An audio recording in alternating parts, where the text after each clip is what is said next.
integrating x to the n times log x to the n between 0 and 1. So what we're going to end up doing is we're going to see that this is actually very closely related to the gamma function.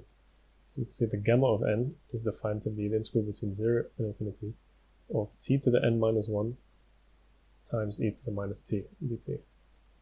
So we're going to want to force this integral into some sort of form of the gamma function.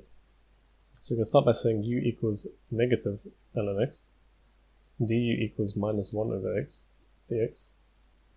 Now integral becomes minus, and then the bottom limit is 0 will be minus ln of 0, which would be positive infinity.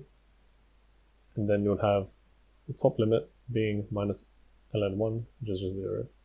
And then you can see that we can use the minus sign up front to swap the bounds of integration.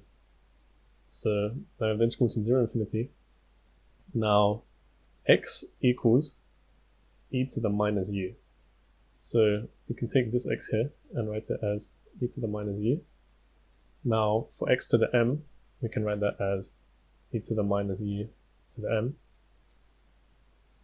We have ln of x as u, or minus u rather. So we can say times this by minus u to the m du. Okay, so we can do a couple of things now. So we can clean this up a little bit. Firstly, e to the minus u times e to the minus u to the m ends up simplifying to e to the minus u lots of n plus 1. And then we can take minus u to the n and rewrite it as minus 1 to the n times u to the n. And as this minus 1 to the n is a constant, we can take it out to the front.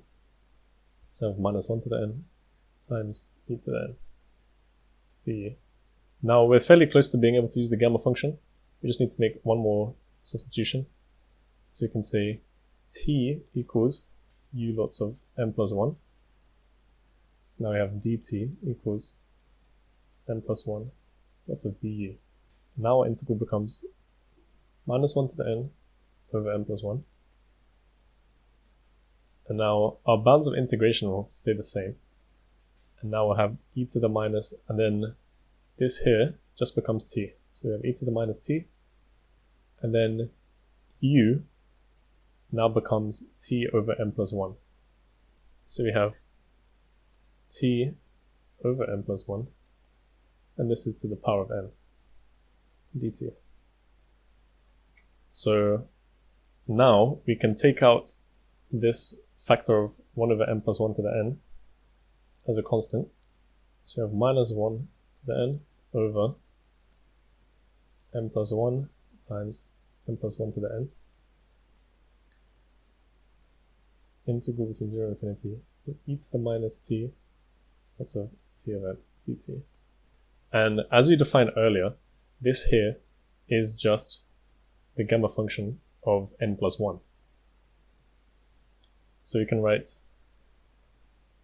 we now have minus 1 to the n over, and n plus 1 times n plus 1 to the n will be n plus 1 to the n plus 1. And this here is equal to the gamma function of n plus 1.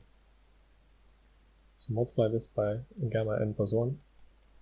And now, since n and m are integers, well, in this case, it's important that n is an integer, so we can use gamma of n plus 1 equals n factorial.